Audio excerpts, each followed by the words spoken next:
And that is where now we need to address. That is what our webinar is about today. So what are the challenges of this age group? One is that for majority of them, the introduction to finances will be through debt.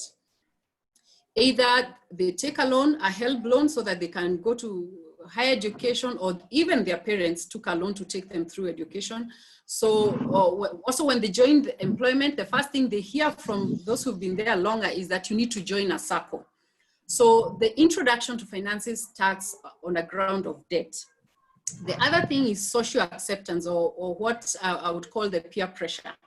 It is very important to this age group what their peers think about them. So they tend to make decisions while taking into recognition or thinking a lot about what the other people are doing, what their peers are doing. They don't want to be out of in sync with the group. So they really want to be in that group. Third thing, lack of clarity. You're not sure what you really want. You're not sure whether this is the career you want to build. You're not sure whether this is where you want to be. So these kind of decisions tend to delay some financial advancement. So you're like, okay, until I get a better job, that's when I'll start saving, or something like that. The other thing is that at this stage, you're beginning to experience independence. You probably have a place of your own. You're away from the influence of your parents. You want to do things your own way.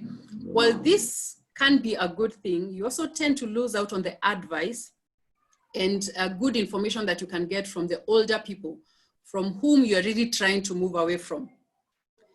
And another thing that affects not just the young people, but almost everyone, but it's also quite common among people in this career stage, is the whole issue of instant gratification. You want it, and you want it now. You don't want to wait. You want it now. So you see something nice, you see a nice outfit, you want it now. You see a nice car, you want it now. So that again now becomes a challenge when you're dealing with your finances. And finally, but not the least, is in most cases, most people get into this stage, start working with wrong assumptions. You probably have experienced, I mean, growing up, you had an experience with money, how money was in your family. Maybe it was tight, maybe it was plenty, and you carry some assumptions about money. You think this is how money matters work. The other major assumptions people come with, and it's also very, very common in this stage, is the fact that I am young. There's plenty of time ahead. I mean, there'll always be time for saving. So I don't really have to start saving right now. So those are the main challenges that probably you can relate with. And all these challenges, in one way or the other, they actually affect how you relate with money and how you invest your money. But this stage also gives you a great opportunity, a very, very big opportunity. And what is this opportunity? The opportunity is that you have time. You're young, you're 25, you're 30, you're 35, you have 20, 25, 35 years to retirement. So there's so much you can do if you utilize your time well. Not saying you have so much time so you can wait longer, but actually doing those things that you need to do at this time. So time is more important than money. That's what we say. We say time is money, but it is actually more important than money. So recognize that this is your greatest asset. And as you move through life, your time is actually reducing. There's no way you can increase that time. So if you don't use your time well now, you'll only have less time than you had yesterday. So I want to illustrate that by giving an example of what you can do when you're young that can actually make a big impact to your finances. So for instance, if you start making savings to an investment plan, and let me use a retirement benefits plan. And I know people at this stage, the last thing they want to think about is retirement, but let me talk about retirement plan. If you put about 5,000 shillings, starting with 5,000 shillings every month when you're 25 years old, and then every year you increase that by 5%. So the next year you'll contribute 5,250. Then the next year you increase by about 5%. And then if you invest those funds where you get a very conservative rate, a very average rate of about 8% over the entire of 35 years, you're going to have saved a total of 2.1 million shillings. 2.1 million shillings. But your fund or your savings will actually have grown to 18.5 million by the time you're 60. So what does this mean? It means you put in very little money, but it grows multiple times. It grows by compound interest. So you save in 2.1, you get 18.5. So your savings will only be 11% of the fund you will have at retirement. So that is what we call money working for you. And this is a factor that you only get because of time. Because if somebody who is probably in their 30s or in their 40s put that kind of money and they keep it invested until they're 60, they will get nothing close to the kind of money that you have. So this is just to demonstrate what opportunity you have with time. The more you save, the earlier you start, the more you can actually make your finance journey much easier. But going into this, there's one question that I would want to ask. And I think this is the foundation of how you relate with money. When you have money, when you are working and you're able to generate that money, who owns that money? Have you ever thought about that? Who owns the money that you have? Remember, this money existed before you were there, and you accumulate it, and when you go, you don't go with it. When you die, you don't take your money with you. You actually leave your money here. So who owns that money? And I think that is a very fundamental question that everybody needs to ask. The other fundamental question everybody needs to ask is, how much is enough? How much are you going to work for? How much are you going to spend your time, your energy looking for? Is there a limit to the amount of money that you'll be looking for? Will there come a time when you'll say, okay, now I've had enough, I don't need to make any more money? How will you know when to stop? Then the other thing you need to ask yourself is, what is it going to cost you to make that kind of money? What will it cost you? Will it cost you your health? Will it cost you relationships with your family, with your friends? What exactly is it going to cost you? And finally, when you get this money, when you get all this money that you'd like to get to work on, what will you do with it? So before you start looking for money, you need to know, as I look for this money, who owns it? The fact that I have it does not necessarily mean that I own it. And how much is enough? How much am I looking to make? And what will it cost me? And what will I do with that money? So many of us start looking for money without answering those fundamental questions. So as a financial planner, as a retirement planner, I'll want to give you my worldview of money. How do I view money? And even as I work with my clients, how do I advise them and how do I help them to plan their finances? So answering the first question, I go to the Bible. The Bible is the foundation of what I believe about money, because from the Bible we learn where we came from, what we are here to do, and where we are going. So in my understanding, Psalms 24 verse 1 says, the earth is the Lord's and everything in it, the world and all who are in it. That means that everything in this world belongs to God. And that includes the money that you have. So Bible also tells us God is the one who gives us the ability and the power to make money. And he gives a certain level of ability to one person and a certain level of ability to another person. So God is the one who owns this money. So who am I then in regards to this kind of money? I'm only a steward. I'm only a manager. I've been given these resources to manage according to the priorities that God has given me. He has placed you in a certain family, in a certain country, in a certain circumstance. So he has given you that money, and therefore he has a lot to say about how you should use the money. How much is enough? That is the other question. How much is enough? From my worldview, I'm very cognizant of Psalms 23 verse 4 that says, do not wear yourself out to get rich. Do not trust your own cleverness. That is what God's word says. In addition to that, we know of the richest man the Bible has ever recorded, King Solomon. After he got everything, he had riches, he had wisdom, he had everything. What did he say at the end of it? He said, this is vanity. So a lot of money does not necessarily mean a good life. It does not mean anything. We all chase a lot of money, but it is important to realize that we should not wear ourselves out just to make money. God has a plan for the money he gives us. And for me, I believe that the money that you have is what God has granted you. You can work hard, yes, but what we know is that you cannot get more than what God wants you to have. Therefore, how much is enough? I will work as hard as I can, but I will use God's wisdom and God's directive to get the money that I need. What is the cost? What is it going to cost you to make money? 1 Timothy 6 verse 10 says, for the love of money is the root of all kinds of evil. Some people eager for money have wandered from the faith and pierced themselves with very many griefs. Even in our own society today, if you look at, we see it all over the news, there are many people who are suffering and who have put themselves in a lot of danger just because of money. So you need to ask yourself, what is it going to cost? Is it going to cost my health to make this money? Is it going to cost me my relationship with my family? Is it going to cost me my relationship with my children? You need to look at that. But the Bible tells us the love of money is not a good thing.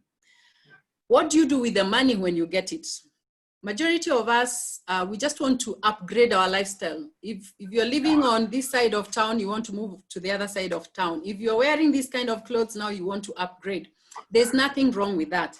1 Timothy 6 verse 17 says, command those who are rich, and rich is basically having resources in this present world, not to be arrogant, not to put their hope in wealth, which is so uncertain, but to put their hope in God, who richly provides us with everything for our enjoyment. So God basically gives us everything for our own enjoyment.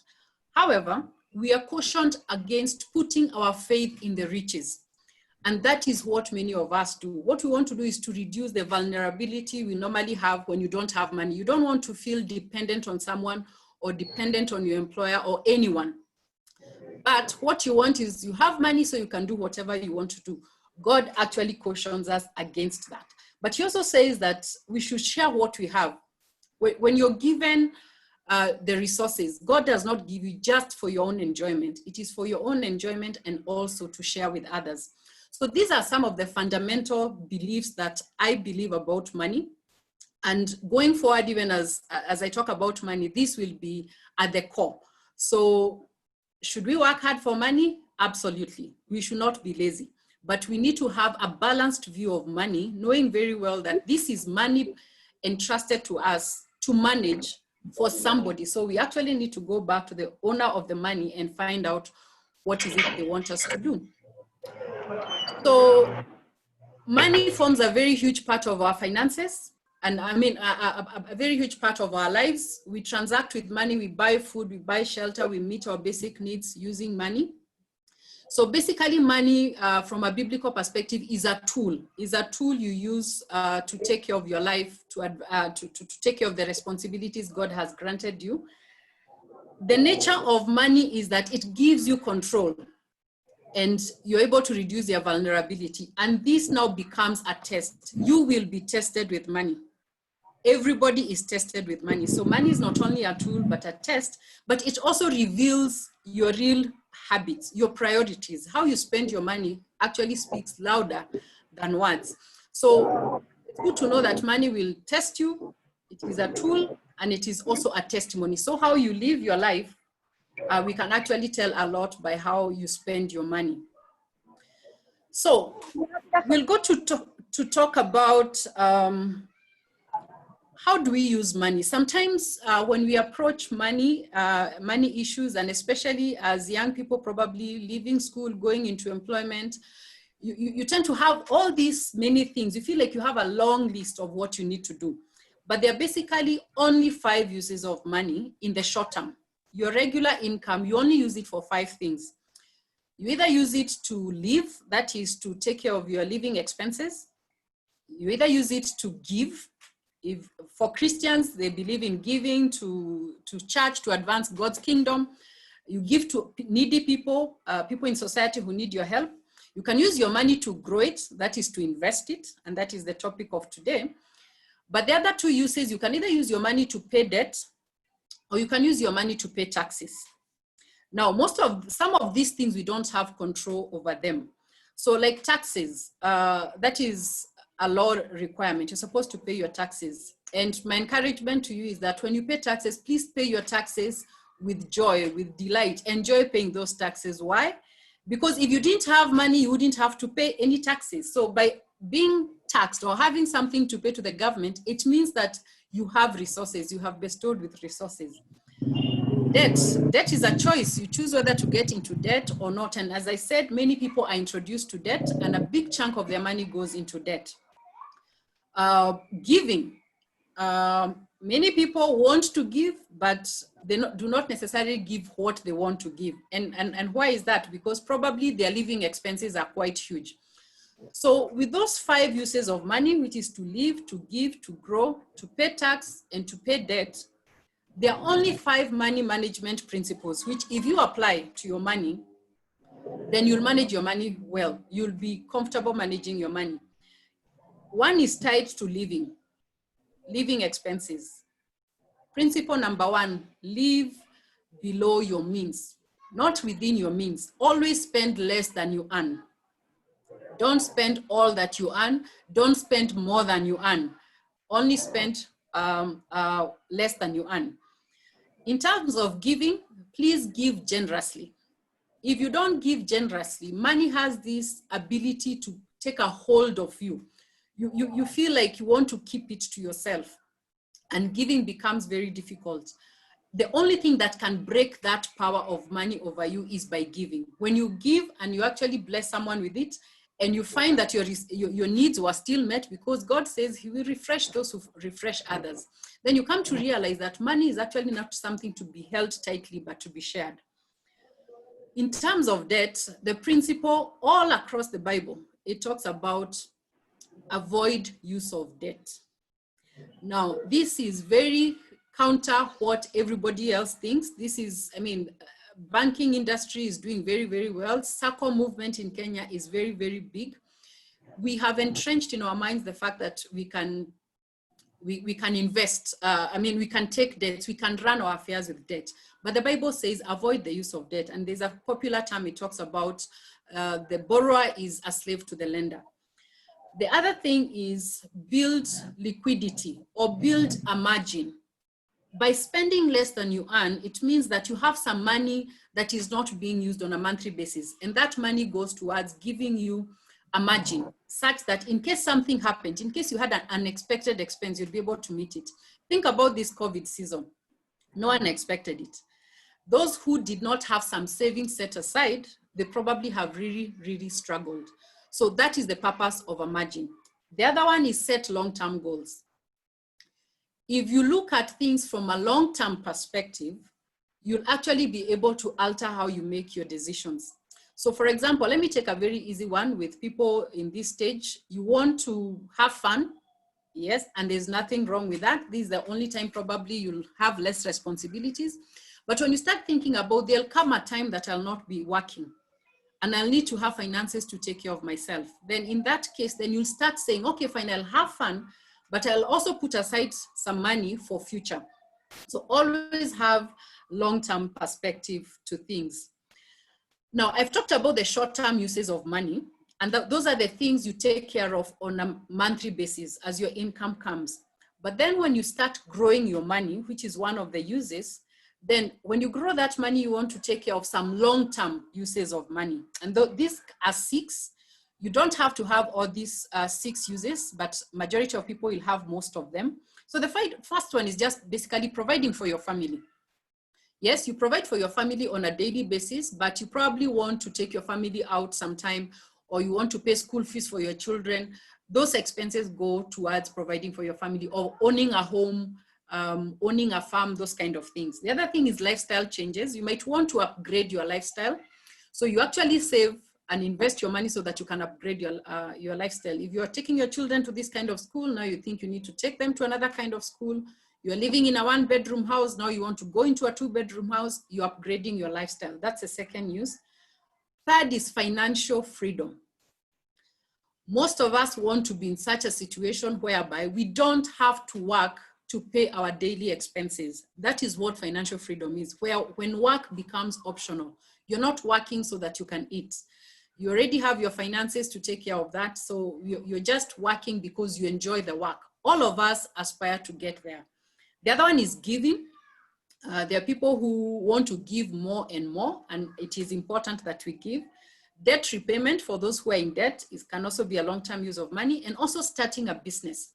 Majority of people want to run their own business. They want to have an income generating business, but it's not necessarily everyone.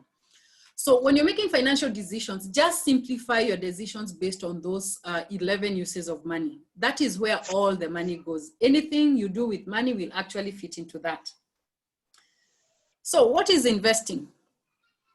What is investment? We sometimes normally say, oh, I invested in a very nice pen. Is that an investment when you make a good purchase? An investment is basically an asset that you acquire with the goal of generating an income or appreciating in value. So you're buying this asset and you hope today it's worth 10 shillings. I hope it will be worth 100 shillings in future, or it will give you an income.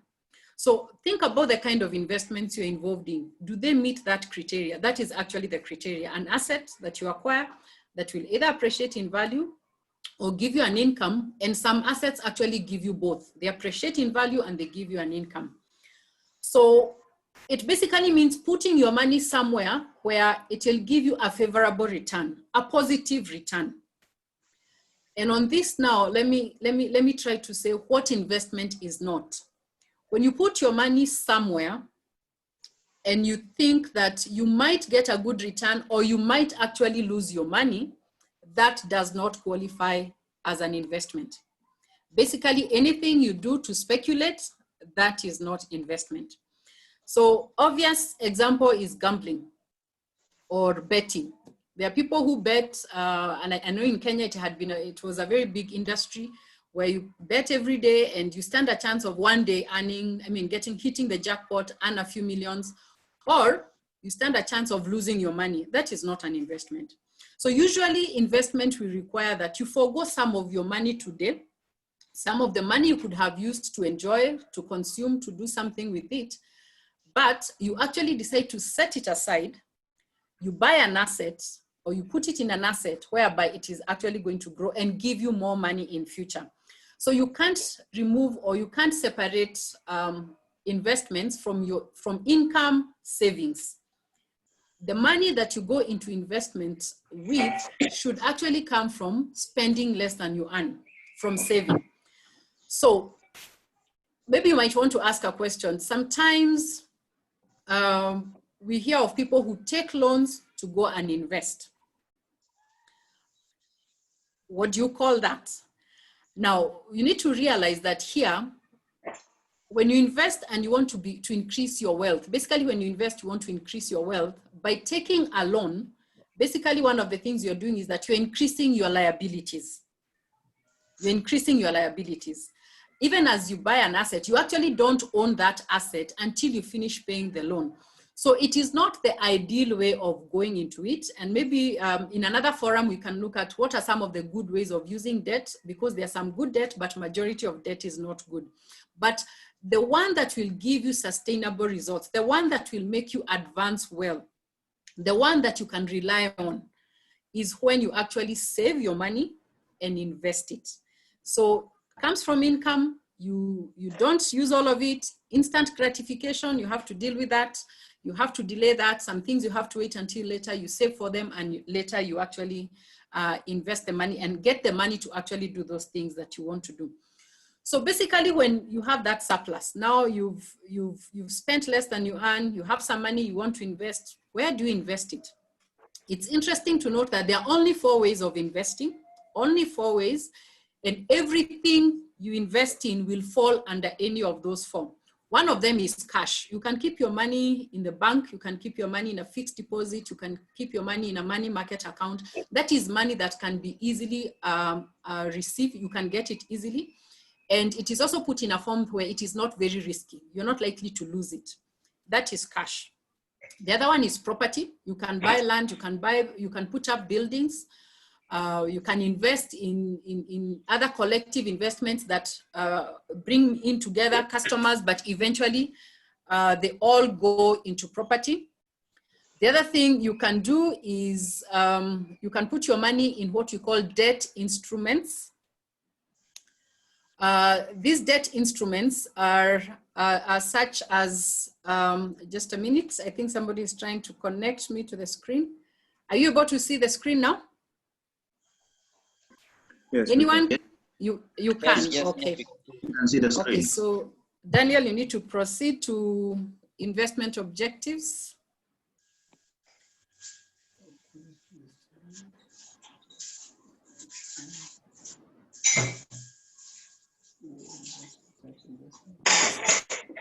Yeah, so I was basically talking about the 4 investments you can make. That is the cash. You can also get into property. You can go into debt instruments. This is when you lend somebody money, or you lend government money, or you lend a company money, and they pay you back later with interest. We call those debt instruments. And then the last one is shares. Shares, stocks, and this can be, you either start a business, and so you own shares in your business, or you can buy shares in another business, whether a private company or a public company. That's what we call shares. So any kind of investment you'll ever make, it falls under those 4. And every investment that you make normally will have objectives. So what are those objectives? The first objective is to maximize return. You want to make as much money as possible from that investment. The other objective that you can have is to preserve the capital. You probably have this money, you want to pay school fees with it in January, so you need to keep it intact. You don't want to lose any part of it. You want to preserve it. That can be an objective where you're investing. The other thing is that you could want to preserve the earning power. This means that you have this money, and it is possible that this money can earn some money.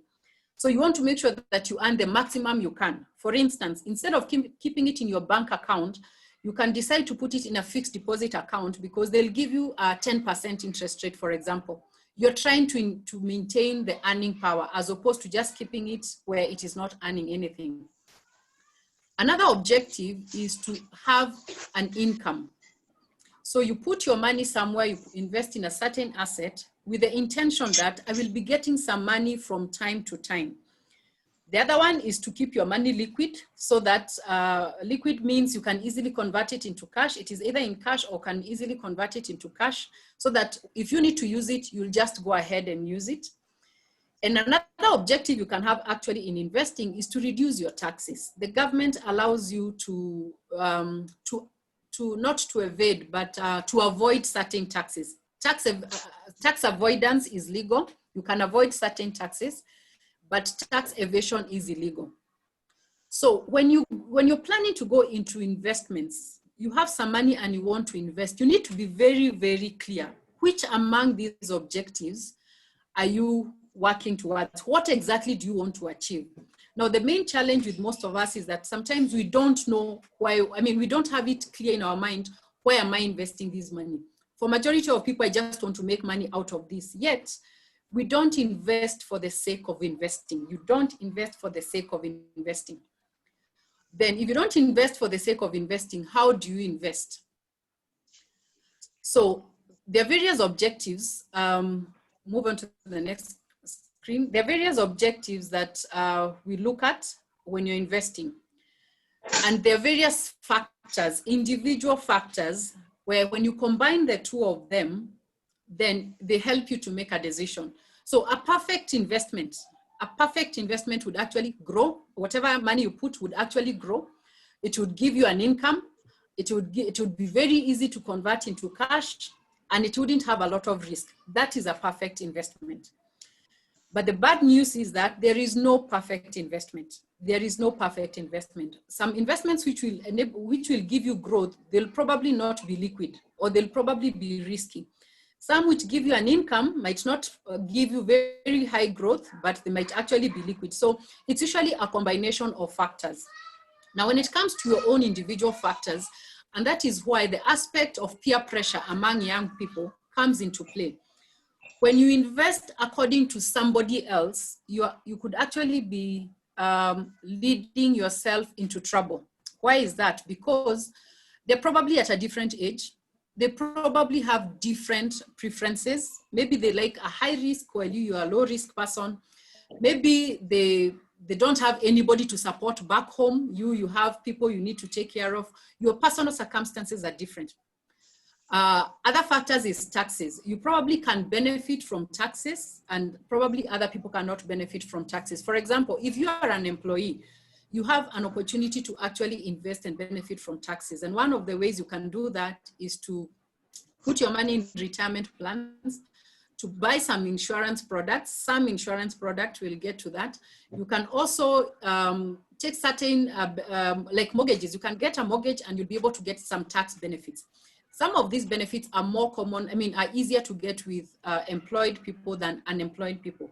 But still, if you are in self-employment, there are also ways you can actually look around your business and see how you can save on taxation. Therefore, how do you invest? You become very clear on your objective. What do I want to achieve with this? And then you look at your personal circumstances, and then out of that, you make the right investment. Moving on, I want to share some rules that you can use for investment. And these are not my rules. These are rules by one of the well-known financial planners in the world. He's called Ron Blue. And what he says is that rule number one, always maintain a long-term perspective. Now, majority of us want to invest and get a return tomorrow, and we want to double our money in a week, in a month, in 1 year. Now, that is one of the major hindrances. The other thing about the young people, when you're told to invest in a product that is 10 years or 15 years, you don't even want to think about it. It is so long-term, you actually you can't see that far. But what you do is that you actually deny yourself the investment return. Remember the example I gave? And I probably, maybe Daniel, you can go back to that screen, which was showing compound interest, just to give you a visual view of how compound interest works. So if you only do short term, you don't give money time to work for you. So if you look at that screen, you can save 11% only. I gave an example of saving 5,000 every month for 35 years. At the end of it all, you'll only have saved 11% of the funds that you'll be having at the end of that savings period. Yet, if you only save short term, your savings will have to be almost 100% or close to 100% to the funds you need to achieve a goal. So always maintain a long-term perspective to your investments. Short-term will not do. Some people get lucky, some people somehow make some money, but that is not the rule. It will not apply in all situations. The next thing you need to know is that you cannot be an expert in everything. You cannot be an expert in property, you cannot be an expert in bonds, you cannot be an expert in everything. So it's important to know what are some of those things that I enjoy, or what are some of those things I would want to do, and then you specialize on them. The alternative is learn about a product or learn about an investment, master it. Once you're good at it, now move on to the next one. If you can't do it yourself, and it is possible that you'll not be able to do it yourself, then make use of professionals. There are many professionals in the financial services who actually collect little money, as low as 500 shillings, 1,000 shillings, 2,000 shillings, and out of that, they can actually do the investments for you. 3, what is high risk to someone might not be high risk to another person. So make sure you understand your risk, make sure you educate yourself, learn about these products, and don't give in to peer pressure. Don't do what everybody is doing. Don't go for the hot assets. We call them hot assets, what everybody is going for. No, you need to understand it. One of the examples Ron Blue gives is that, for example, if you want to make an investment, maybe you're married or you have a girlfriend and you want to make an investment, one of the things you can test to see whether you know how you understand that investment is to go and explain that investment to your spouse or to your girlfriend or to your daughter, your child, go and explain it to somebody else and let them ask you all the questions. If you cannot explain anything, then you don't understand that investment well. So you need to be very, very careful when you do that. So majority of people invest in things they have no idea about and they lose money. Then always consider the cost of personal time when you're making an investment. In this country, we talk about side hustle, and there's nothing wrong with side hustle. But many people go into side hustle, not because they want a side hustle, but because they want an income. Now, those are totally different things. If you want to go into something because you enjoy doing it, well and good. But if you're going into it because of money, you want an income, you want your money to grow, there are probably very, very many other things that you can do to generate the same kind of money without taking time away from what is important. You still have a family to take care of. You have your relationship with God. You have other responsibilities in society. Remember my question, what will it cost you to make the money? So ensure that you look at the total costs, not just financial, but even in terms of time when you're making an investment. And the message I am trying to say is invest from a strategy. Invest, have a plan. Don't just go into investments. Decide, okay, what do I want to achieve? And then develop that plan. And once you have that plan, stick to your plan. We did a webinar the other day and the question was, how do we invest post-COVID? But the outcome of that webinar basically said, if you had a plan, when COVID hit, you did not need to change your plan because your plan should have taken care of such eventualities. Uncertainties are part of life. Every 7 to 10 years, there's always a major crisis in the economy. The only thing we can't predict is when it is going to happen and what is going to cause it. In our country, we've had elections. We've had post-election violence. We've had terrorism. We've had various things. In the global scale, the same thing. 2011 threw the whole world into a crisis because of terrorism. We had, we now have COVID, but we've also had other issues. The financial meltdown of 2008, 2009. There'll always be something, 7 to 10 years. So your plan should always take care of that so that even when those things come, you don't change your long-term plan because of temporary situations. And the other thing you need to do, don't put your eggs in one basket. Don't put your eggs in one basket. If that basket falls, everything is destroyed. So diversify. So on a practical aspect, what exactly do I mean by saying this? Start with the end in mind. Remember, one of the challenge of this stage is that you're young, you're uncertain, you're just discovering yourself, you're just developing who you are. So there's so many things that you have no idea about. You're trying to piece your life together. So it might be difficult for you on your own to just come up with that end in mind. Please seek help. There are people who can help you to put that plan into place so that even as you go into investments, you already have a plan. And it's not like that plan is cast in stone because you can review it and you can update it as your circumstances come. But you need to think, where do I want to end up? I would want to retire, or I would want in 20 years, I would want to be living here. I would want my children to go to this kind of schools. This is what I would want to be doing. That is the end. You have to paint that picture because you can't leave, for example, Nairobi and you say you are going on holiday and you don't have a destination. You don't know how long you're going to be there, what you're going to do that. We tend to plan so much about everything else and very little about our finances. So that's why we keep on jumping at investments and eventually we find that the investments we did are not serving us. So take time. Everything important requires that you plan. Then set goals. Once you decide this is what I would want, define your goals. I would want to live in a 2-bedroom house this side of town, in Nairobi West or in Embakasi. Define that, because once you define that, then you need to take a walk to Embakasi and find out how much does rent cost here? What other aspects do I need to know about this? And then you set specific goals that now you can start working towards it. When you set a plan, then go ahead and implement it. There are so many people who have plans, but they're not doing anything about it. Work on your plan. Implement what you have. As your circumstances change, as you get married, as you get children, you might need to review your plan. Review that plan, but stick to your plan. if you decide to go to Mombasa and you leave Nairobi, and then once you reach Machakos, you decide, I think I'll first go to Machakos town, then I'll go back to Mombasa, then you decide to go somewhere else, then you'll actually have a problem. You might not end up where you intended to. So stick to your plan and you'll get to where you want to go. So how do you invest? I just want to give you a practical step, some of the things you can actually do today.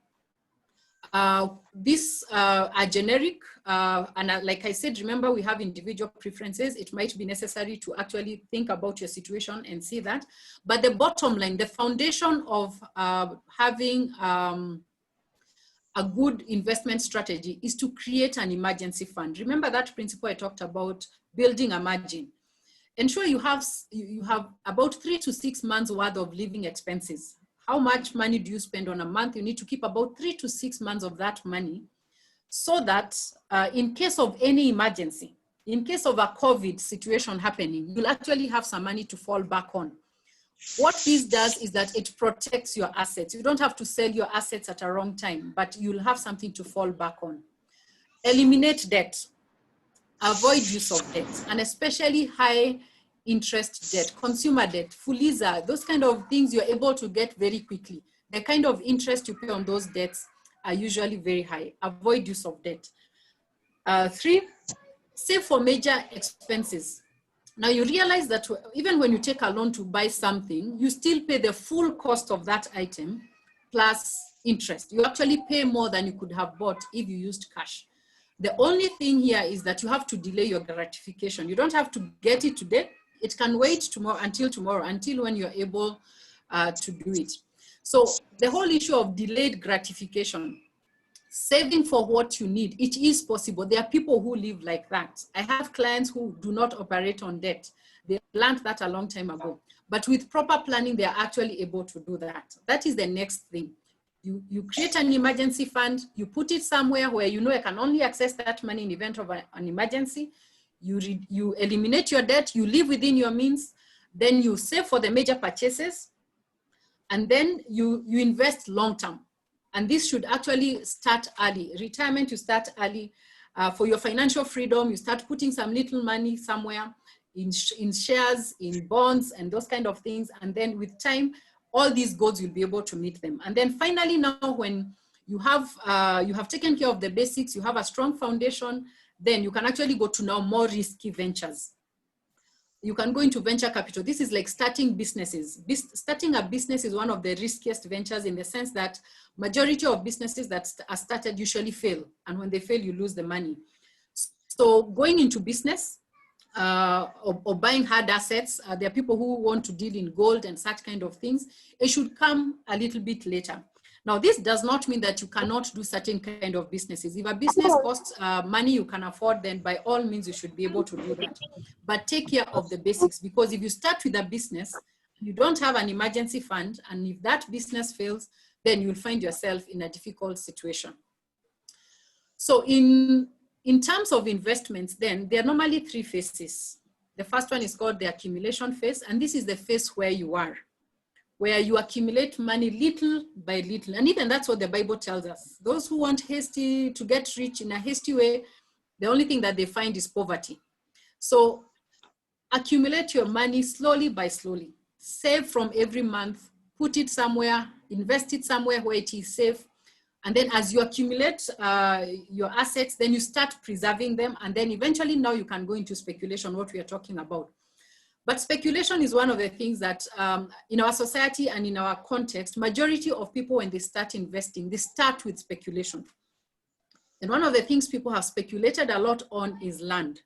So you find people, once they start working, the first thing they want to do is buy land, because they know it can actually, the value can actually go high. And for a very long time, people never thought that property prices can actually go down. So you actually lose money.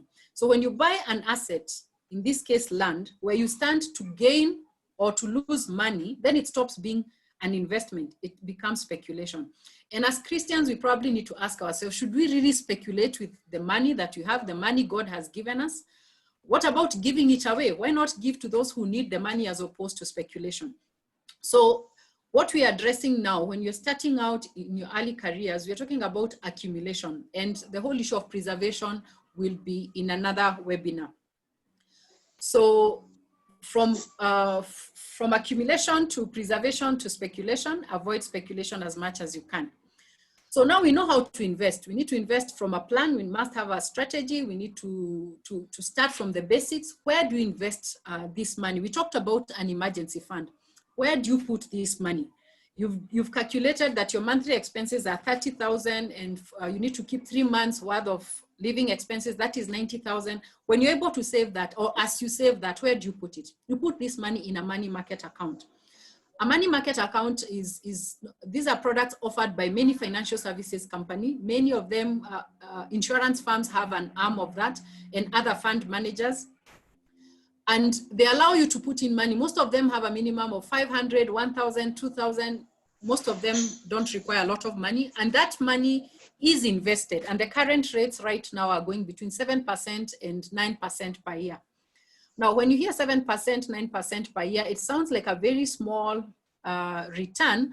But remember, if that money is not there, it would be in your bank account, or you'd actually use it to buy other things, consumables, and then your money would not be growing. So that is where you put your money. When you have an emergency fund, put it in a money market account, because it will be very easy to get it, and this money will be growing, and it is a bit removed from you, so you don't keep on dipping your hands into it. When it comes to saving for major purchases, you need to buy a car, or you need to buy furniture, you need to upgrade your home. One of the places, if you're going to make this purchase in a short time, maybe in the next 12 months, you can put that money in a money market account. If you intend to make this purchase 2 years, 3 years, you can actually put your money in fixed income. Fixed income are things like treasury bills, treasury bonds, fixed deposit accounts. You can put your money in such things. And if you intend to make this purchase way after that, maybe 5 years from now, you want to buy a piece of land where you can build your home, one of the ways you can invest is actually putting your money in shares. Now, as I said, invest in something you understand. And if you don't understand it, I would either ask you refrain from investing in it, or make use of professionals. I'm saying that because of stocks. Choose the right stock, and then you'll be able to have your money in future.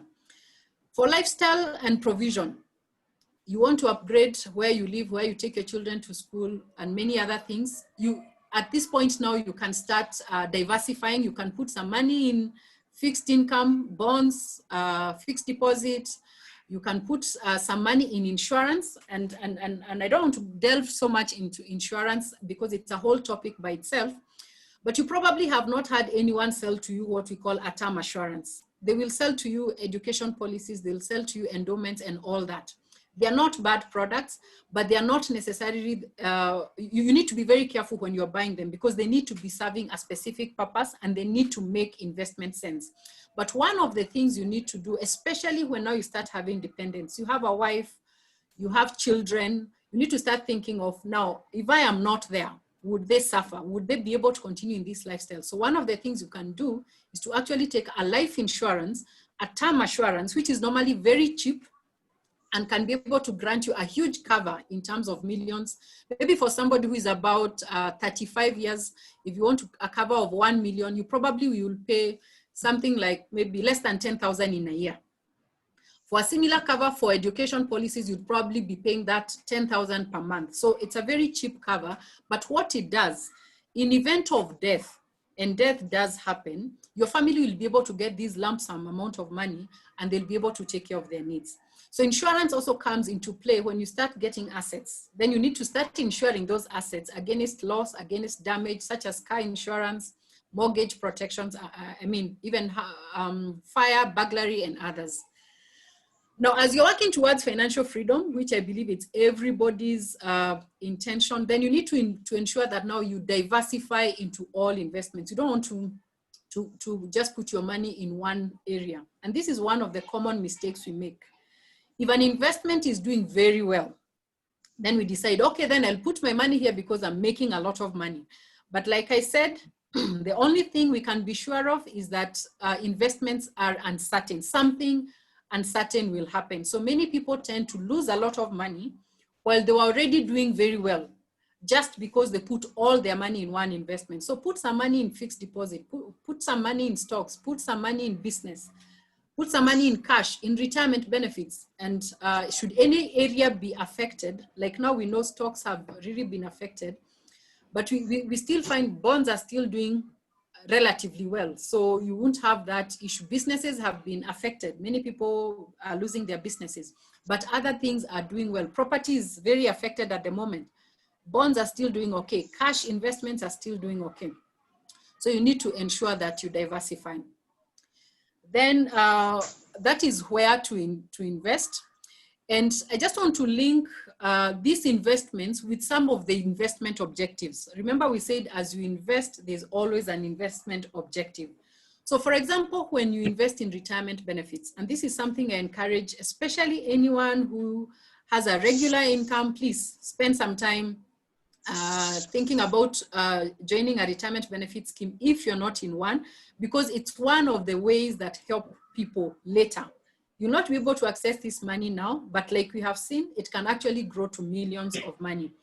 So I want to link diversification to investment objectives. Dan, we need to go on to the slide on diversification. So for example, if you put your money in retirement benefits, what you benefit from is tax. You get tax benefits, huge tax benefits. For example, you up to 20,000 of monthly contributions actually come from income that has not been taxed. What do I mean by this? If you're earning 100,000 or 50,000 or whatever it is, the contributions you make to a pension scheme, which is registered with KRA, you don't pay tax on that. So there's some money that would have gone to KRA, but for that reason, you don't pay that money. For those who contribute the maximum, this can be as much as 6,000 shillings per month. You save 6,000 shillings that could have gone to KRA.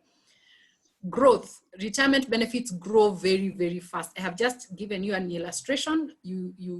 At retirement, it could be that the only amount you put in was 11% of the total amount that you're taking. And then after you return, when you access your retirement benefits, you're able to convert that money into an income. If you take bonds, bonds are very good for preserving your assets and also providing you an income. So when you invest, for example, in government bonds, these are normally issued out on a monthly basis. And most of the people who invest in these bonds are not Kenyans. Other than the institutional investors like companies who do, many foreigners come to invest here because they are making very good returns. So if you put your money in a government bond, the government is still a good debtor. They are able to pay their debts. So chances of you losing money are very minimal. But every 6 months, you get an income. And so you can actually build a passive income. Some of the people who go into side hustles, they actually need to go into bonds, because these bonds, you can structure them such that you actually have a salary on a monthly basis by investing in bonds over time. For those who invest in shares, you can be able, if you invest in good shares that pay dividends, you'll be able to get an income maybe once or twice a year as the dividends are issued. And your shares can also grow. Many of us invested in Safaricom. The prices at one point went down to 2, but now we know that Safaricom is doing very well. There's a lot of growth. Property in most circumstances, and if you buy well, it is not a guarantee. Property prices do not always go up. They do not always go up. It depends with where you invest. With time they can grow. But you can also develop your property, put some houses, and you'll be able to earn an income. In terms of emergency fund, this is not an asset class, but it's a very basic thing. It is one of the basics everybody should have. And as I said, you need an emergency fund because it preserves your assets. What does this mean? Those people who had some investments, maybe they had some shares, or they had some money they had put somewhere, and when COVID hit, they lost their jobs, or their businesses went under. If they didn't have an emergency fund and they didn't get a source of income, it means that they had to go and get money from one of the investments. So even if you had a long-term plan for your investment, you actually stop that plan. But if you had an emergency fund, you actually are able to use that fund, and you preserve your assets so that your plan continues. So this is very important. And the other thing it does is that it gives you that liquidity. Even if you have assets like property and you need money, for example, to go to hospital, it might not serve that particular need. So an emergency fund ensures that you have money that you can convert into cash within hours or within days, and you're able to take care of your emergency. So don't put all your money in one thing. If you must do something, put some in retirement benefits, put some in an emergency fund, and now start going into bonds, start going into shares, start going into property. And as we said, you will not be an expert in everything. There are many other professionals who can help you, and you don't have to have a lot of money. And let me put this clear. Sometimes you think if you're going into property, you must have hundreds of thousands, not necessarily. If you want to do bonds, yes, if you want to do bonds directly with the government, the minimum is 50,000, but you can still work with these financial institutions. You may have heard of the term unit trusts. Many of them, you can actually invest in bonds by putting in little money. What they do is that they collect money from many people and then they go and buy those bonds, but you're actually participating in a bond, even going through that. So at this stage, one of the challenges I said, remember I said is you don't have the expertise. You're still learning, you're beginning to learn. Trust professionals, work with professionals. And then as you build your knowledge now later, you can actually go into these investments directly. The next thing is, even as you think about diversification, I just want to reiterate 2 points. Avoid use of debt. This sounds counterproductive. This sounds, there are people who believe they can't do anything without taking loans, but it is possible. Like I said, when you avoid use of debt, you actually free your money. There are very many people who have committed their pay slips to debt. But if you just look at the amount of money you're paying in debt, then you should be able to see that if you didn't have that debt, you will be having that cash. And what can you do with that cash? You can actually be able to invest and meet these other goals that you have. And then what it does is that when you have this cash, you invest and you keep on reinvesting and you start building your wealth. And with time, you're able to meet your lifestyle needs. You're able to get to financial freedom. Insurance, remember what I said, it is very important, especially when you have dependents. If you don't have dependents, if you're still single, it might not be the best investment for you. Insurance works best to provide that lump sum in event of death. However, when properly structured, you can actually use it to meet other goals, but there are a few other things that you need to meet. For example, if you need to be getting tax advantages. If you're not getting tax advantages from your insurance policy, you're probably not getting the best value. There are other investments that could actually get you to the same position or even a better position. Like I said, I don't want to delve into that because that's a whole topic by itself. And insurance also protects your assets. If you buy a house and you don't insure it and there's fire, you lose it. So by paying a small amount of insurance, you're able to protect the assets that you've accumulated. And always remember that you're the greatest asset. You're the one who's generating all this wealth. So you need to insure yourself once you have people who are depending on you. So basically that is how you invest and where you invest. We move on. So there will always be a trade-off as you invest, because the one thing you really want to have is growth. You want to grow your money.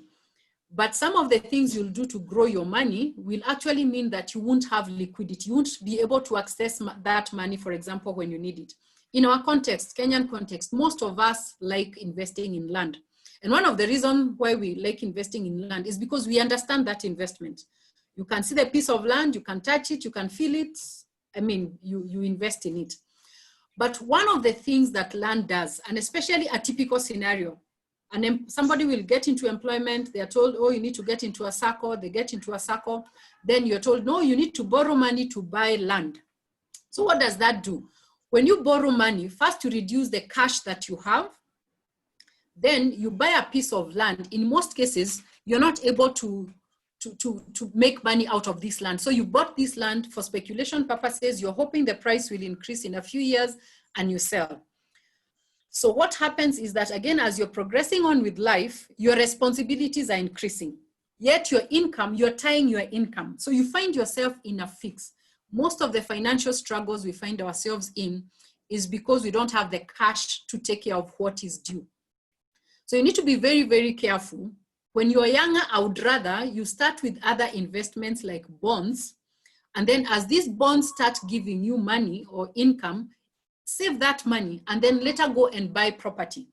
Because if you tie your money and your responsibilities are increasing, then you remain in a cash-strapped position. You are always stressed because you never have enough money. So having a goal, having a plan, understanding where to invest in is very, very important. So with life, what you really need to do is to balance between quality of life or return on life and return on investment. Investment is not just about increasing your money. It is also ensuring that you're getting the best life you can with the resources that you have. That is what we call return on life. So aspire to live a stress-free life. Maybe it may not be stress-free. I mean, we don't have completely stress-free, but there's a way you can structure your money such that you're able to go through life without a lot of pressure. So that even if these assets are not giving you a return now, you really don't have pressure of repaying a debt while your responsibilities are increasing and you're not getting or generating an income.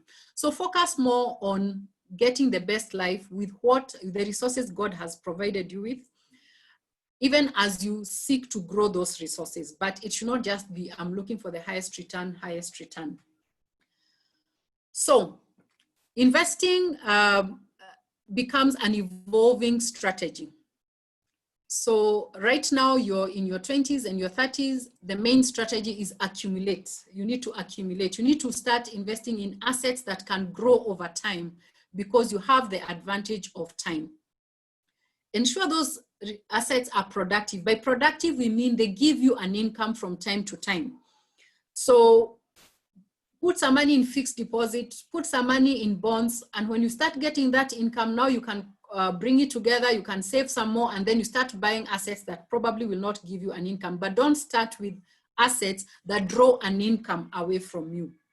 And one of the examples that you can do that is retirement benefits. Start as early as possible. I think we've all seen the adverts from Retirement Benefits Authority. They say your first paycheck, you should always ensure that you pay or you join a retirement benefits.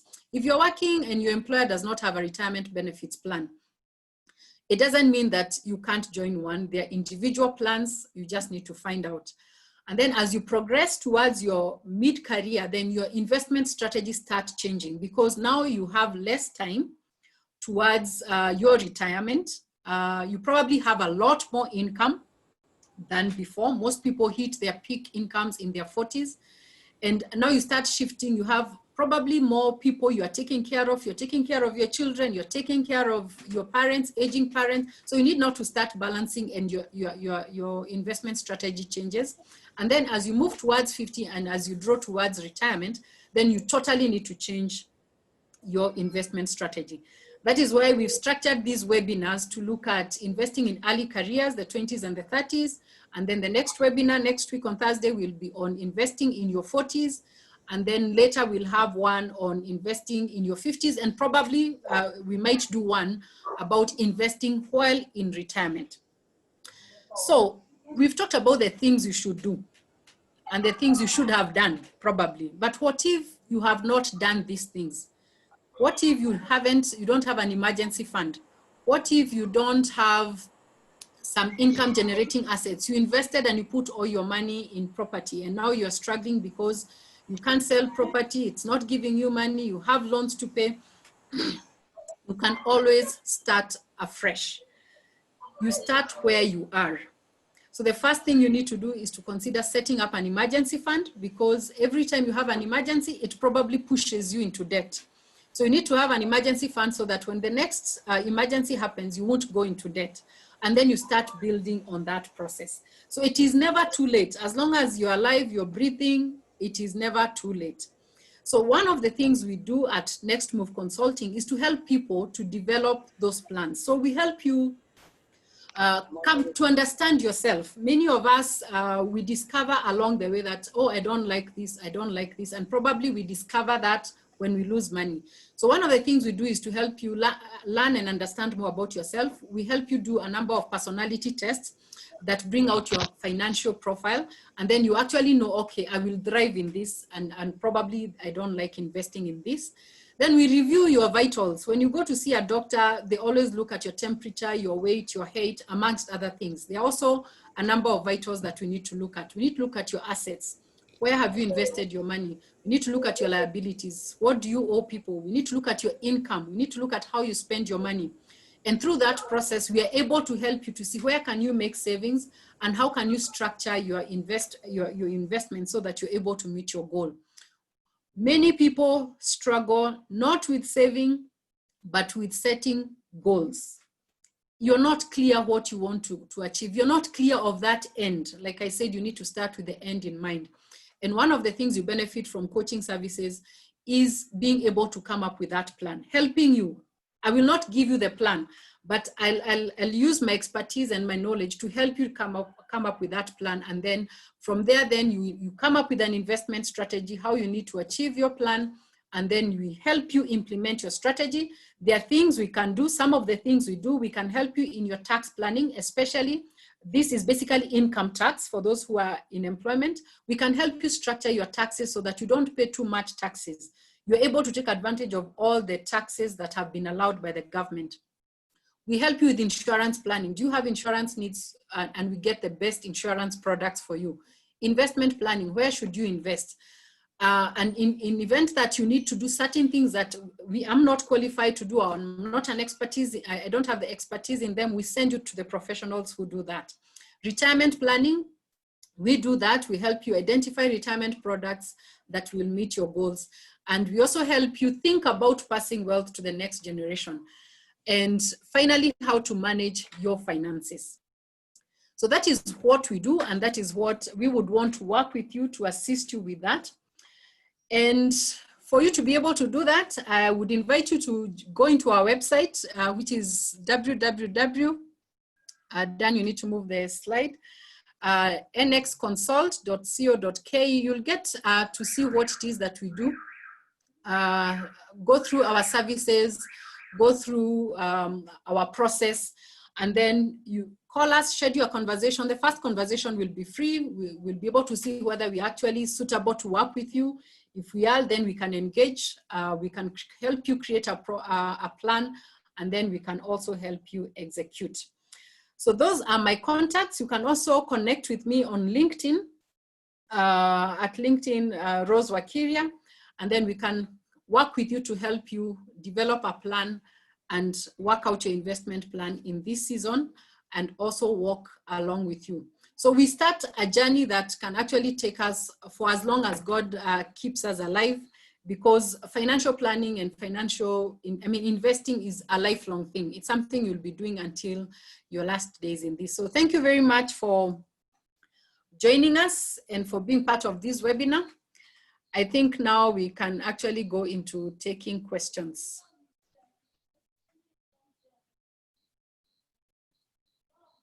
Done. Can we now ask the questions that we have in our minds? Yes, please do. Okay.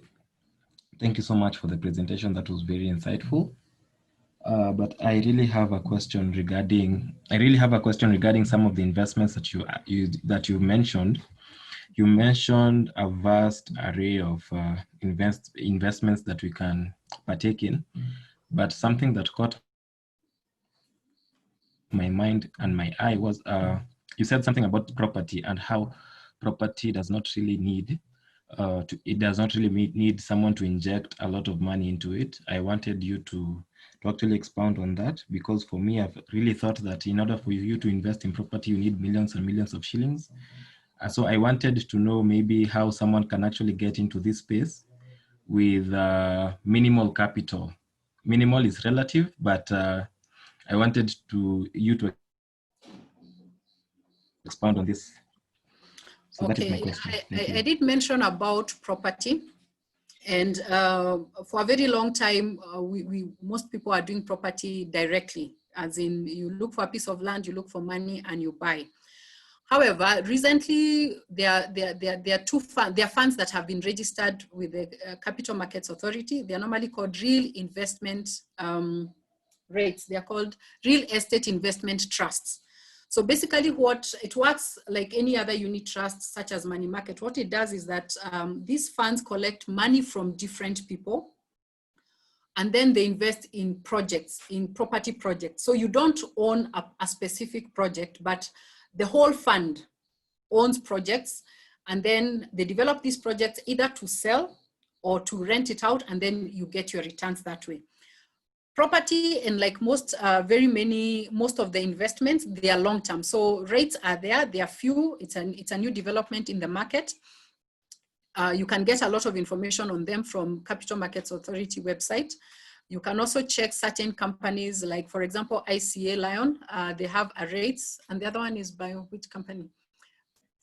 I think it's only ICA Lion. They have that property fund. So yes, you can either go into it individually or you can go through these funds.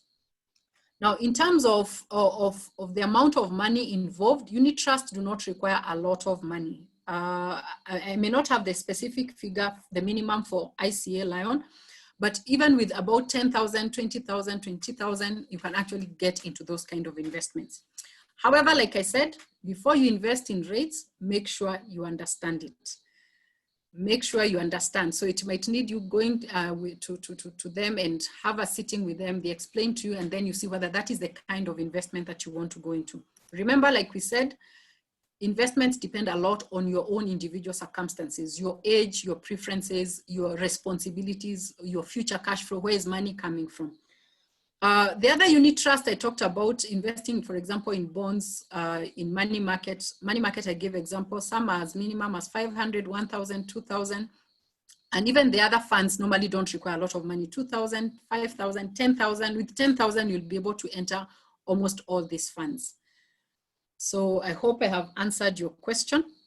Yes, you have. Yes, you have. Thank you so much. Okay. That was I very can good. see. Okay. I can see, Eliud, you've raised your hand. Would you want to ask your question? Yeah, sure. Thank you so much for the presentation. It was perfectly done. I appreciate you for that. Just two quick questions from me. The first one is you've really emphasized the need for you to understand the kind of investment you want to get into, and that calls for you having the right information in regards of what to invest in. And so that's where my question comes in. And this is, I guess I just want your opinion on this. Which would you say is the most reliable source of information in regards to what to invest in? If I choose maybe to invest in property, for example, or any other item that I choose to invest in, where is the, what source is most reliable in terms of information, so that I can be able to make the right decision in that investment? And the second question would be, you mentioned that there is need to have an emergency fund. Now, in a case where an emergency does not occur, how should I use that emergency fund? Like, where should I channel that money to? And also, kindly let me know how I can get the recording of this session. Thank you. Okay. Now, let me start with the second one because it's interesting. Now, you said you have an emergency fund, but then no emergency happens. I think one, you should thank God that no emergency happens. But as long as you are alive, you need to have an emergency fund, because anything can happen at any one time. Remember, one of the main purposes of this fund is to preserve your other assets. And in case you come to the end of life and you've had no emergency, you can always share this money, so the money doesn't get lost. So you should maintain an emergency fund even in retirement, because we are talking of, look at COVID, how it has come. It is affecting everybody, including those in retirement, because if they had certain businesses they were running and now they cannot run, they had to shut down.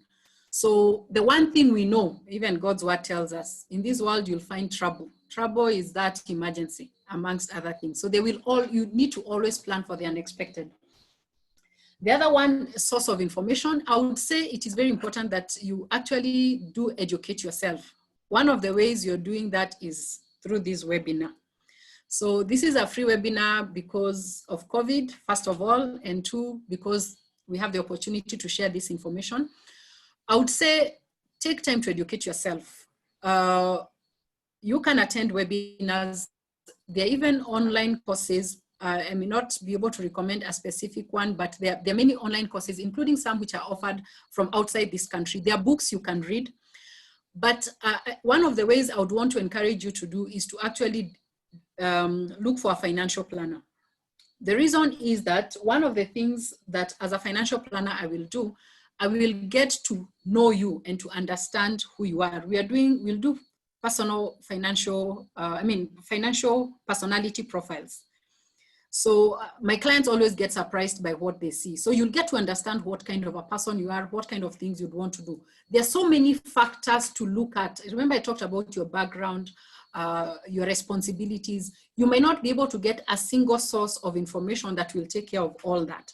So yes, educate yourself, visit some of these companies that provide these solutions. For example, we all know you need an emergency fund, get one by all means.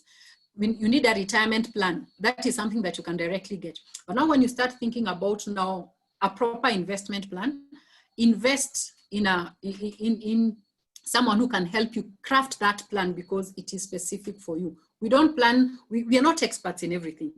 When we are sick, we don't treat ourselves. We treat ourselves to a certain limit, then we go see a doctor. So when you need these services, please engage one. In terms of recording, you can get this recording by signing up in our website. You can just go to our website in the contacts, you put in your email address. Once you do that, then we should be able to share with all those who request for it. We have Enson Wahome. You have raised your hand.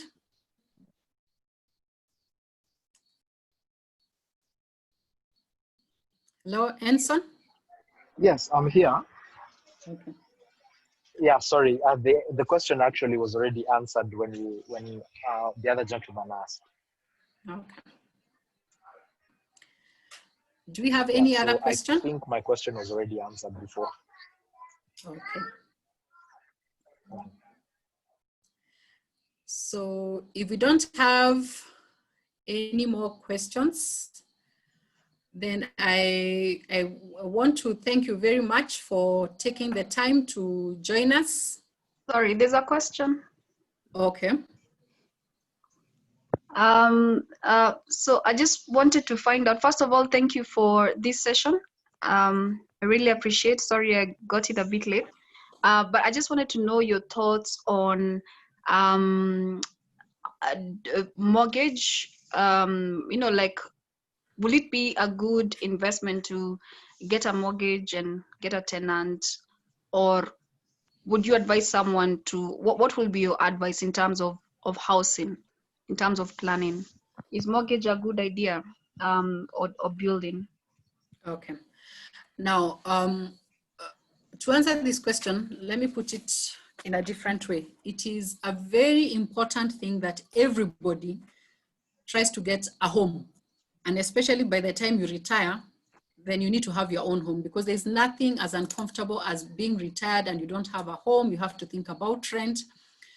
Now, second thing after that, a home is a basic need for everybody. Everybody needs a home. Do you get it by building, or do you get it by taking a mortgage? Now, that becomes a very personal question, because one of the things it involves is your personal preferences. Remember what we said. There are people who do not prefer debts and they do not want to get into debt by whatever means. So that might not suit them. Two, accessibility. Would you be able to access it? In our country, I think as at 31st December last year, there were only 25,000 mortgages, and probably now they have reduced. Every time, I mean, at one point there were 25,000 mortgages. It doesn't mean that we've only had 25,000 people take mortgages, but as at 31st December of last year, those were the only running mortgages. That means that is only a small proportion of the population who can afford it.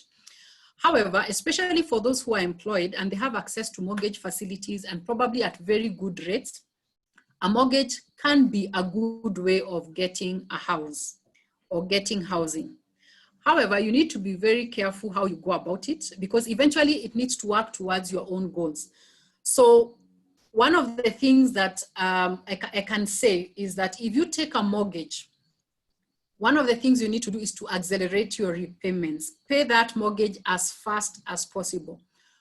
If you look at majority of people who are losing their jobs now, their biggest concern and their biggest worry is the mortgages, because it is a big loan, and you might not be able to offset it if you have to leave employment sooner. Now, as a rule of thumb, and this is a research I have done talking to many people who offer mortgages, try to repay your mortgage within 7 years. You will get maximum value if you repay it in that short period. Is it possible to do that? Yes, it is. If you increase your repayment, first of all, live within your means. Buy a house you can afford. Don't buy a house you cannot afford. Then increase your repayment, accelerate your repayment so that you're able to repay it within a period of about 7 years. If it takes longer than that, it is benefiting the lender more than you. And probably you would have decided maybe, can you build? So this is just to highlight the need for working with a financial planner, because that decision is not just dependent on whether you have a mortgage facility or not. It could also be your other circumstances. Are you married? Is your spouse working? I mean, what industry are they working in? Like people who are working in the industries that have been hit the most right now, they are really struggling with their mortgages. If one spouse cannot help, then many people are losing their homes. So you need to look at your whole financial situation, the whole context, to decide whether it is a good decision or not. And sometimes the issue or the answer to your question is not whether you should take a mortgage or not. It's probably, is it the right time to take the mortgage? Or what is the size of the mortgage that you should take? Normally, it's not just a direct question. But yes, mortgages is one of the ways you can use to access, to take care of the housing need. I hope I've answered you, Margaret. Yes, thank you. Yeah, there's Kevin Kaigai. You had raised your hand. Oh, hi, Rose. Hi, Kevin. I'm good good. To have you here. Yeah. I just had one quick question about the retirement plan. If you are not employed, how would you go about getting funds, or how would you go about paying for a retirement plan, or who would you, which company will provide the best retirement plan benefits in your opinion? Okay, there's so many retirement benefits plans.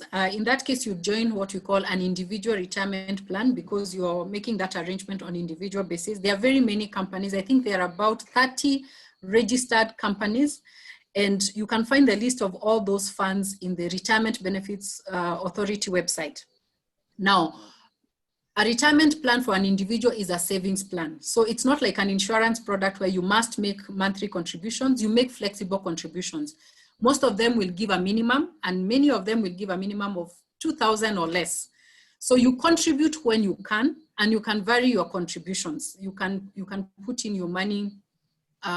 When you have money, you can bring in a lump sum, or when you're not able to contribute, you can take a break. So they're very, very flexible. Now, I can help you with that. If you're considering doing that, I can help you through that process. There are many good companies, and there are many companies which give very good returns. So it would be good for you to select. I wouldn't want to just mention them, but many of them are within the insurance industry. It has probably the largest number. And one of the advantages of retirement plans within the insurance industry is that they run what we call guaranteed funds. So as you're starting out, they guarantee your capital. You don't lose your capital. So when you don't lose your capital, it means your money grows faster. So for specific providers, you can get in touch with me, and we'll be able to go through a number of them, and then you can choose which one you'd want to go with. Okay, thanks a lot. Yeah, then we have George 34. Okay, thank you for the chance.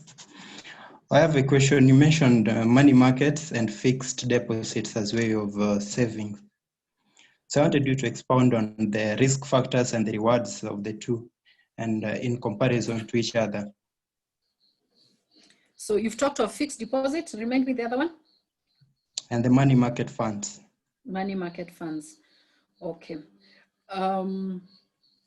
So money market funds, like I mentioned, they are funds which accommodate individuals. Most of them are unit trusts. They accommodate many individuals. So you come with your 2,000, I come with my 3,000, and that kind of money. And then these fund managers, once they get the money, they invest this money in, some of them actually is invested in what we call fixed deposits. I will explain that. So what they do is that they invest this money with the knowledge that this money is invested short term. You can come back for this money any day, including the following day. So they will mainly invest them in things like treasury bills or fixed deposits, short-term fixed deposits with banks, or they will do some slightly short-term bonds and those kind of things. So a money market is designed to take care of things like emergency fund, a place where you park money before you use it for another purpose. They tend to invest in very safe investments, so you hardly, the risk of losing money is very, very low. However, the fact that also the risk is low, because the rules of investments normally say the lower the risk, the lower the return. The higher the risk, the higher the return. So they also tend to have low returns. So you don't expect returns of 20% or 30%, that kind of return. That one you'd get it with more risky returns. So the fact that this money can be accessed on demand also ensure, I mean, they can't invest it in those long-term investments that could give a lot of money.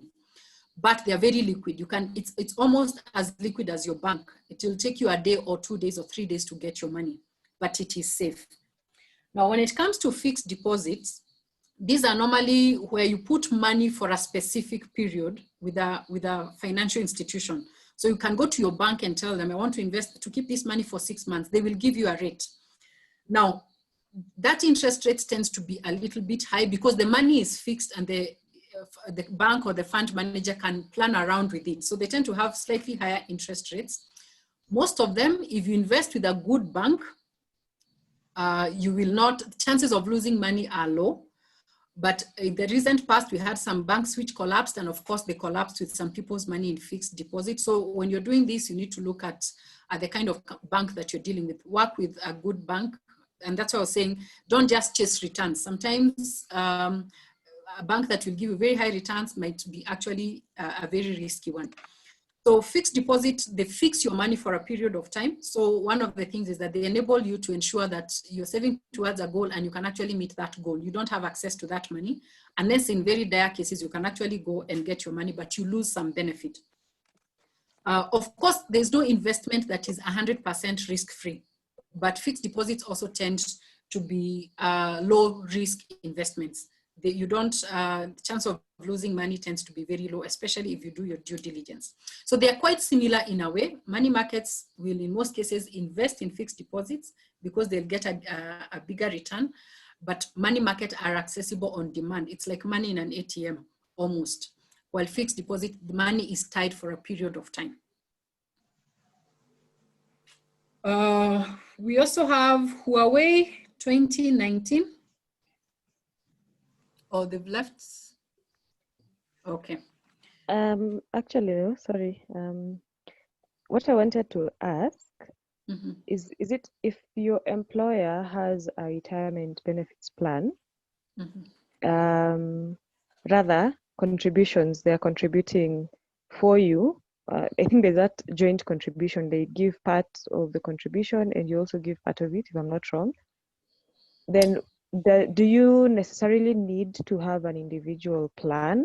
And then where do I stand when maybe I leave the company and go do my own thing? Do I lose? How does that? What are usually the terms and conditions for that? Like, will I lose what I've been contributing? Do I get any of it if maybe in a certain number of years I've moved employers, or I have probably gone and started my own thing? Yeah, I think I'd like some insight on that. Okay. If you are employed and your employer has a retirement benefit scheme, it is most likely it will be mandatory for you to actually join that scheme. So they have their rules regarding how much you can contribute and how much they contribute. But if you want to contribute more, you can actually do in that scheme. So you can choose to put all your retirement benefits in that particular scheme, and you can put more than what you're required to do. The law allows you to have what you call additional voluntary contributions. However, you can't bring money from outside to put into that fund. What do I mean? The money that goes into that employer scheme only comes from your salary. You can't put a check and put it in that scheme. So if you're having extra sources of income and you'd still want to save towards your retirement, it is possible to have an individual retirement plan in addition to an employer retirement plan. That is allowed. So you can have that and you can be putting in money. And like I said, the individual plans, they're very flexible. You put in money when you have in lump sums, in regular contributions and varying contributions. Now, if you're in an employer scheme and you leave employment, you are allowed to either leave your benefits in that scheme or access part of your benefits. You can access your own contributions and part of employer, which we highly discourage. Leave that, it is your retirement plan. But in case you have to, for example, if you've lost a job, then you probably would need to do that.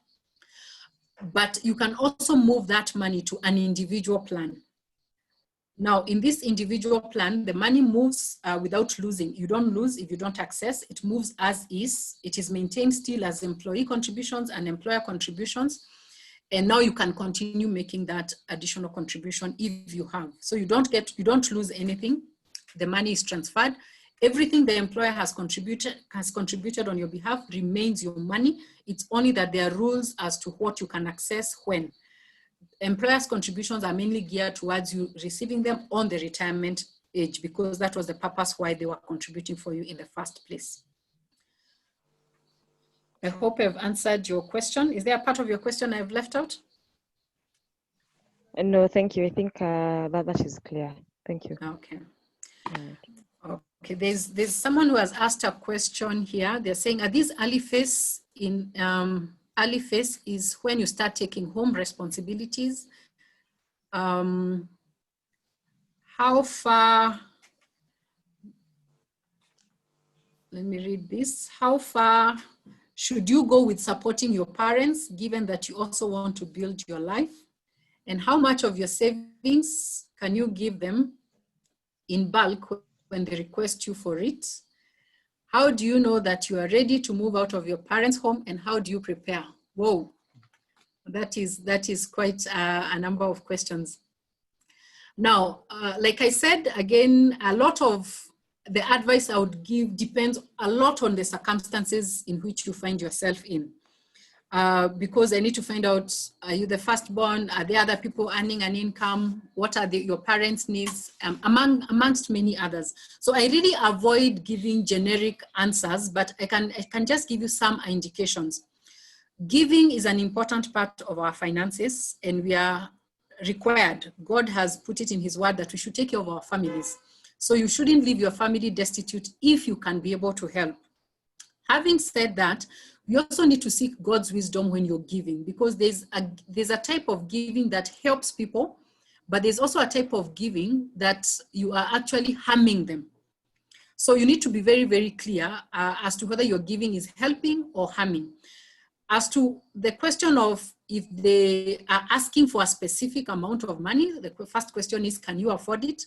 And do you actually think it is the best thing to do?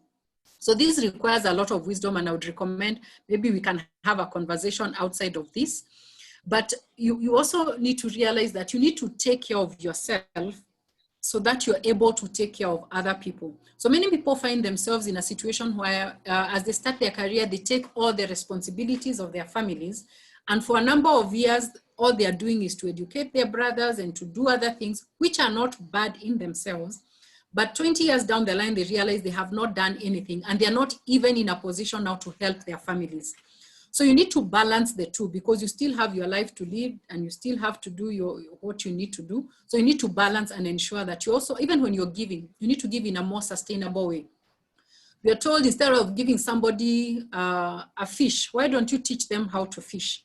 And for me, one of the things I have learned lately, instead of even giving somebody a fish rod to fish, why don't you take them, guide them to God, who actually gives the fish and everything else. So there's a lot of education. There's a way you can equip your dependents so that you not only help them take care of themselves, but they also learn how to rely on God and also learn how to build their own capabilities to do that.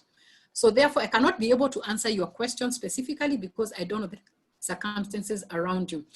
However, when should you move out of home? And I think that is a very, very, very subjective question. There are people who can't wait to leave home immediately. They leave school and they have a job. And there are people who decide to live longer.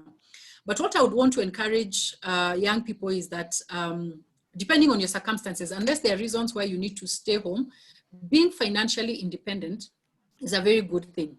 And if you're struggling with it early when you've just left school, what you need to know is that it does not necessarily get easier. So this is a skill you need to learn that you'll be able to apply it in life. So you're not doing this alone. You have God to ask for help, to guide you and to actually provide you with what you need. And then be willing to start small. You might not be able to move out of home to an environment that looks like your parents' home. So majority of people, and I keep telling young people this, your parents' lifestyle is not your lifestyle. You might have to start your own lifestyle, which might be lower or higher than your parents. So I wouldn't say there's a specific good time to leave your parents' home. You should be able to make that decision for you, but I think it's something everyone should aspire to be. Eventually, we need to be financially independent. How do you prepare? Again, it depends. If, for example, you don't have a very good job, then you probably can decide to stay at home for a while, but you make savings towards what will help you to move out. For example, you'll need deposit for a house. You'll need rent for the first month. You'll need a bed, a mattress, or whatever, however you want to start. You need your kitchen utensils. You might not need to furnish your house, but there are those basic things that you need to. You can actually start saving or even buying those things while you're still in your parents' house. You can choose to save the money, and then when you're ready, you're able to move out. The whole thing about moving out is usually, it requires a plan. If you have a choice, you require a plan. Majority of people don't have a plan. I mean, they don't have to make a plan because probably their parents are up country, they've gotten a job in Nairobi, so they just have to go out. So have courage to just sit down, make a plan, or work with somebody, help you make a plan, talk to us, can we help you make a plan? And then you work towards that plan. But again, like I said, you have God. God will always provide you with the guidance that you need. Pray about it and have faith. Don't be afraid. When you know this is what you need to do, then take that step of faith. Go out there and you'll also be able to excel. You might feel like you're being thrown in the deep end, but somehow most likely you'll be able to swim, to learn how to swim. So that is it. Then we have Caroline Mathia. Caro, are you still with us?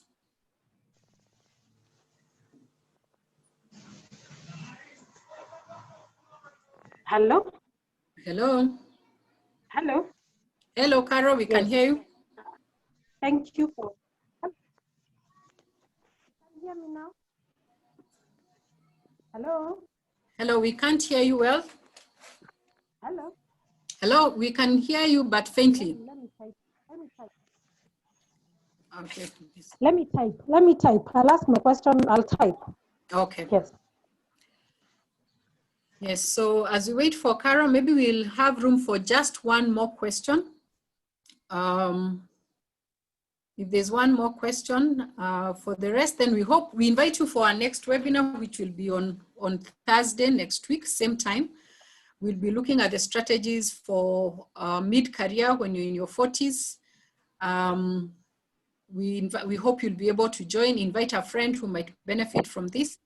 And again, like we said, if you're interested in getting materials, then you need to go to our website, www.nxconsult.co.ke, and leave your details there. George 34, are you there? Okay, two quick questions. The first one is, what are some of the legal means to avoid, for the tax avoidance you spoke about? Mm-hmm. And then the second one, what are your charges as a financial planner? Are there standard rates? Some is just kuelewana. Okay, so some of the ways the government gives people incentives is basically for three main reasons. One is to save for your retirement. I think retirement is the only investment you'll make with tax-free money. It is the only investment you make with tax-free money. Everything else, you first pay tax, then you invest. So the contributions you make to your retirement benefits are normally tax-free up to a limit of 20,000 per month. Then once that money invested, again, the investment income from that 20,000 or up to 20,000 is also tax-free. And even when you're accessing your money, some of the money you access tax-free, and then you pay some tax on what is over and above. So planning for your retirement is one of the best ways, and the limits are generous, and they're in multiple levels, in contribution, in investment, and even when you're accessing your money. The other way is when you are taking a mortgage. When you take a mortgage, the interest you pay, the monthly interest, that interest is deductible from for tax purposes up to a limit of 25,000 per month. What does this mean? If you're earning 100,000 and the interest you're paying to a mortgage is, for example, 25,000, they deduct that 25,000 from your salary before they apply tax. So you pay less tax. You only pay tax on 75,000 shillings. That is another way. Seth, you can mute your microphone, please. Then the other way that government gives taxes is when you take a life insurance policy. The premiums you pay to an insurance policy, a life insurance policy, you actually get a relief of 15% of that money up to a limit of 5,000 per month. What does it mean? If you're paying insurance monthly, a premium of 5,000, 15% of 5,000 is 750? No. Mathematicians, okay, let me use a bigger figure that is easier to calculate. If you're paying a premium of 10,000, then you get 15% of that as relief. That is 1,500. So your tax, the tax you'd have paid to KRA will be reduced by 1,500. So, and up to a maximum of 5,000. The maximum tax relief you can get from insurance is 5,000 per month. So housing through a mortgage, retirement benefits, and life insurance. Those are the ways the government provides that. Charges, I wouldn't say I have Beya Kuelewana. I have structured charges, and they depend basically on various things. For example, at what stage are you in? If you've just left employment in the last you've started working in the last 5 years, I have a charge for that. And then as responsibilities and your affairs increase, then the prices increase. However, I like having that conversation with each person, but my rates are quite, I would say they are favorable. For somebody up to about 5 years after employment, I charge 25,000. And this is for a session, a number of sessions. Our meetings take a minimum of 6 meetings, each 2 hours. So we do not only do a financial plan, but we do a comprehensive plan, a life comprehensive plan. So we look at your work, we look at your relationships, we look at your families, how can you integrate all that to ensure that your finances are able to take care of them. So as you realize, finances impact every aspect of life. So in planning for finances, it involves planning for everything. So if you'd want to get a more detailed information on charges, I would recommend that you give me a call, then I'll be able to take you through that.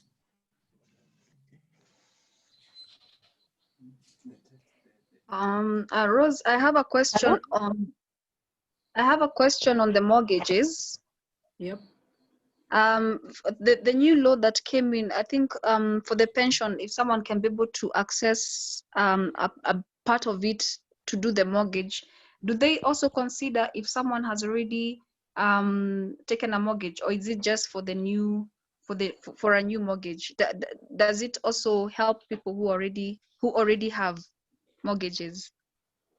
No, the new law came in to help first-time homeowners. Okay. So you'd have to be a first-time homeowner. Okay. Yeah. Hello. Hello, Carol. Yes. Hello. Yeah, you can hear me now? Yes, I can. Yeah. Yeah, thanks for the session. I just have a concern which maybe could help also some other people. yesterday I just realized I transferred my pensions from 2 previous employers to a personal pension. And yesterday when I got my statement, I realized the first pension, the one I had transferred in 2017, is missing. And I had a similar case. Yes, it's not on my statement. So whatever is there is less by a substantial amount. And I had a similar case following the same thing last year, which was sorted out. Then again, when I received the statement this year, with the interest that were declared as a December 31st, I realized a big chunk of it is missing. So for such, and you know, sometimes you just get tired following. Yes. What should I do? Because I'm thinking, do I move? Because there are 2 different ones that were transferred, yeah, from 2 different employers. I was thinking the best thing is if I get it sorted out, I move with the consolidated amount to another company. I don't know what is the right thing to do. Okay, so it means that you have the company seems to have some record issue. Their records are not accurate. So I think we can take it out of here. But what I would say is that when you're looking at doing your own investments, you need to look at the kind of company you're working with and ensure that your records are right. One of the things you can do is you've been keeping your statements, so at least you have proof of what was transferred. I would say if the company is not able to rectify your position, then we can look at other companies that probably have better records or better service. So like I said, it's not just the return, look at other things, because if you're not keen, you could probably lose that money. But I believe that that should not be a big problem if you have your previous statements, but you need to dedicate time to go to these companies and sort it out. It will not sort itself out. It means they have an issue with their data, so you need to work with it. So I think we are coming to the end of this. It's exactly 2 hours since we started. I want to thank you all very much for staying with us. I've seen many requests for the recording. We will share the recording to those who provide their details. If you have questions, you can also still leave questions in the website, in the contacts page, and then we'll be able to get back to you. Like I said, we invite you to the next webinar next week to look at the next stage of your career, and even in the subsequent, the last one on investing as you approach retirement. So with that, I think we will end the session, and maybe I would request, Margaret, would you want to close for us with a word of prayer? Sorry for ambushing you. Margaret Karaoke. Yes, we can close with a word of prayer. Let's pray. Lord Jesus, we want to thank you for this day. Thank you for the gift of life and for this far that you've brought each and every one of us. We want to thank you even for this session. We want to thank you for Rose, for even the wisdom, Lord, that you've given her. We don't take it for granted. And even the way that she's been able to disseminate this information to us in a way that we can understand. We don't take that for granted. And we pray that, Lord, you're going to bless her and even her consulting firm and even her retirement planning company, that, Lord, you're going to continue to bless her and to extend her boundaries, and even her family, may you bless them. We pray for each and every person who is represented here. We pray that, Lord, you may bless all of us and guide us and protect us. We commit everything unto you, even as we live. We thank you for the knowledge that you've helped us to gain, and we pray that we're going to also make that applicable in our lives. We commit everything unto you. In Jesus' name we pray. Amen. Amen. Thank you all. Thank you also. Okay. Good night. Thank you. Bye. Bye. Bye. Bye. Thanks, Rose. Welcome. Thank you. You're welcome. That was an amazing session. Well done. Thank you. Thank you. Thank you. You're welcome, Sam. Thank you. Thank you.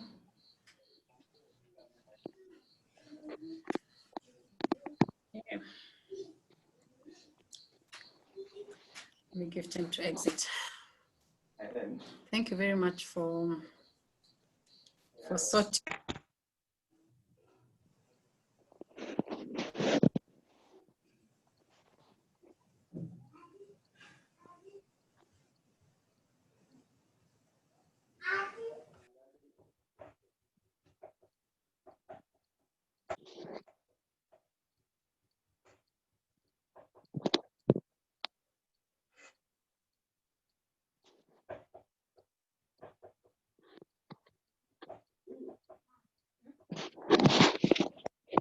No, it's not. It started up.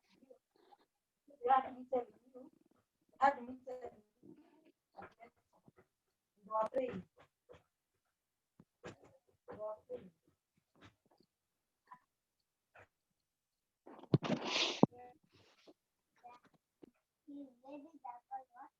Those ones, I don't know whether they have babies. They pray. They have finished.